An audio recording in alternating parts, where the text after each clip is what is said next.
اللہ اللہ اللہ اللہ اللہ اللہ اللہ رب اشرح لی صدری ویسر لی امری واحلل عقدۃ من لسانی یفقہوا قولی اعوذ باللہ من الشیطان الرجیم بسم اللہ الرحمن الرحیم۔ حرمت شراب کے تدریجی احکام۔ احکام الہیہ کی اصلی اور حقیقی حکمتوں کو تو احکم الحاکمین ہی جانتا ہے، مگر احکام شرعیہ میں غور کرنے سے معلوم ہوتا ہے کہ شریعت اسلام نے احکام میں انسانی جذبات کی بڑی رعایت فرمائی ہے تاکہ انسان کو ان کے اتباع میں زیادہ تکلیف نہ ہو۔ خود قرآن کریم نے فرمایا ہے کہ لا یکلف اللہ نفسا الا وسعها، یعنی اللہ تعالیٰ کسی انسان کو ایسا حکم نہیں دیتا جو اس کی قدرت اور وسعت میں نہ ہو۔ اسی رحمت و حکمت کا تقاضا تھا کہ اسلام نے شراب کے حرام کرنے میں بڑی تدریج سے کام لیا۔ شراب کی تدریجی ممانعت اور حرمت کی قرآنی تاریخ کا خلاصہ یہ ہے کہ قرآن کریم میں شراب کے متعلق 4 آیتیں نازل ہوئی ہیں جن کا ذکر اوپر آ چکا ہے۔ ان میں سے ایک آیت سورہ بقرہ کی ہے جس کی تفسیر آپ اس وقت دیکھ رہے ہیں۔ اس میں تو شراب کے پیدا ہو جانے والے گناہوں اور مفاسد کا ذکر کر کے چھوڑ دیا گیا ہے، حرام نہیں کیا، گویا ایک مشورہ دیا کہ یہ چھوڑنے کی چیز ہے، مگر چھوڑنے کا حکم نہیں دیا۔ دوسری آیت میں سورہ نساء کی لا تقربوا الصلاۃ وانتم سکارى میں خاص اوقات نماز کے اندر شراب کو حرام کر دیا گیا، باقی اوقات میں اجازت رہی۔ تیسری اور چوتھی 2 آیتیں سورہ مائدہ کی ہیں جو اوپر مذکور ہو چکی ہیں، ان میں صاف اور قطعی طور پر شراب کو حرام قرار دے دیا۔ شریعت اسلام نے شراب کے حرام کرنے میں اس تدریج سے اس لیے کام لیا کہ عمر بھر کی عادت خصوصاً نشہ کی عادت کو چھوڑ دینا انسانی طبیعت پر انتہائی شاق اور گراں ہوتا ہے۔ علماء نے فرمایا فطعام العادت اشد من فطام الرضاعۃ، یعنی جیسے بچے کو ماں کا دودھ پینے کی عادت چھوڑ دینا بھاری معلوم ہوتا ہے، انسان کو اپنی کسی عادت مستمرہ کو بدلنا اس سے زیادہ شدید اور سخت ہے۔ اس لیے اسلام نے حکیمانہ اصول کے مطابق اول اس کی برائی ذہن نشین کرائی، پھر نمازوں کے اوقات میں ممنوع کیا، پھر ایک خاص مدت کے بعد قطعی طور پر حرام کر دیا گیا۔ ہاں، جس طرح ابتداءً تحریم شراب میں آہستگی اور تدریج سے کام لینا حکمت کا تقاضا تھا، اسی طرح حرام کر دینے کے بعد اس کی ممانعت کے قانون کو پوری شدت کے ساتھ نافذ کرنا بھی حکمت ہی کا تقاضا تھا۔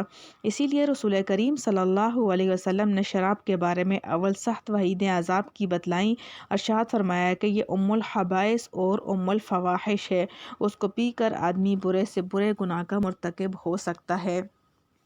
ایک حدیث میں ارشاد فرمایا کہ شراب اور ایمان جمع نہیں ہو سکتے۔ یہ روایت نسائی میں ہیں اور جامع ترمذی میں حضرت انس رضی اللہ تعالیٰ عنہ کی روایت ہے کہ حضرت صلی اللہ علیہ وسلم نے شراب کے بارے میں 10 آدمیوں پر لعنت فرمائی۔ نمبر 1 نچوڑنے والا، نمبر 2 بنانے والا، نمبر 3 پینے والا، نمبر 4 پلانے والا، نمبر 5 اس کو لاد کر لانے والا، نمبر 6 اور جس کے لیے لائی جائے، نمبر 7 اور اس کا بیچنے والا، نمبر 8 خریدنے والا، نمبر 9 اس کو حبا کرنے والا، نمبر 10 اس کی آمدنی کھانے والا۔ اور پھر صرف زبانی تعلیم و تبلیغ پر اکتفا نہیں فرمایا بلکہ عملی اور قانونی طور پر اعلان فرمایا کہ جس کے پاس کسی قسم کی شراب موجود ہو اس کو فلاں جگہ جمع کر دے۔ صحابہ میں تعمیل حکم کا بے مثال جذبہ۔ فرمانبردار صحابہ کرام نے پہلا حکم پاتے ہی اپنے اپنے گھروں میں جو شراب استعمال کے لیے رکھی تھی اس کو تو اسی وقت بہا دیا۔ حضرت عبداللہ بن عمر رضی اللہ تعالیٰ عنہ کا بیان ہے کہ جب حضرت صلی اللہ علیہ وسلم کے منادی نے مدینہ کی گلیوں میں یہ آواز دی کہ شراب حرام کر دی گئی ہے، تو جس کے ہاتھ میں جو برتن شراب کا تھا اس کو وہیں پھینک دیا، جس کے پاس کوئی سبو یا خم شراب کا تھا اس کو گھر سے باہر لا کر توڑ دیا۔ حضرت انس رضی اللہ تعالیٰ عنہ اس وقت ایک مجلس میں دور جام کے ساقی بنے ہوئے تھے۔ ابو طلحہ، ابو عبیدہ بن جراح، ابی بن کعب، سہیل رضوان اللہ علیہم اجمعین جیسے جلیل قدر صحابہ موجود تھے۔ منادی کی آواز کان میں پڑتے ہی سب نے کہا اب یہ شراب سب گرا دو، اس کے جام و سبو توڑ دو۔ بعض روایات میں ہے کہ اعلان حرمت کے وقت جس کے ہاتھ میں جام شراب لبوں تک پہنچا ہوا تھا اس نے وہیں سے اس کو پھینک دیا۔ مدینہ میں اس روز شراب اس طرح بہہ رہی تھی جیسے بارش کی رو کا پانی، اور مدینہ کی گلیوں میں عرصہ دراز تک یہ حالت رہی کہ جب بارش ہوتی تو شراب کی بو اور رنگ مٹی میں نکھر آتا تھا۔ جس وقت ان کو یہ حکم ملا کہ جس کے پاس کسی قسم کی شراب ہے وہ فلاں جگہ جمع کر دے، اس وقت صرف وہ ذخیرے کچھ رہ گئے تھے جو مال تجارت کی حیثیت سے بازار میں تھے، ان کو فرمانبردار صحابہ کرام نے بلا تعمل مقررہ جگہ پر جمع فرما دیا۔ حضرت صلی اللہ علیہ وسلم بس نفس نفیس تشریف لے گئے اور اپنے ہاتھ سے شراب کے بہت سے مشکیزوں کو چاک کر دیا اور باقی دوسرے صحابہ کرام کے حوالے کر کے چاک کرا دیا۔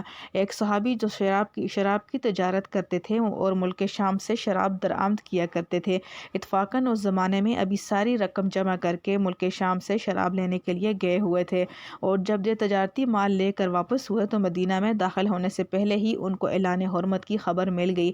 جانثار صحابی نے اپنے پورے سرمایے اور محنت کی حاصلات کو، جس سے بڑے نفع کی امیدیں لیے ہوئے آ رہے تھے، اعلان حرمت سن کر اسی جگہ ایک پہاڑی پر ڈال دیا اور خود رسول اللہ صلی اللہ علیہ وسلم کی خدمت میں حاضر ہوئے اور سوال کیا کہ اب میرے اس مال کے متعلق کیا حکم ہے اور مجھ کو کیا کرنا چاہیے۔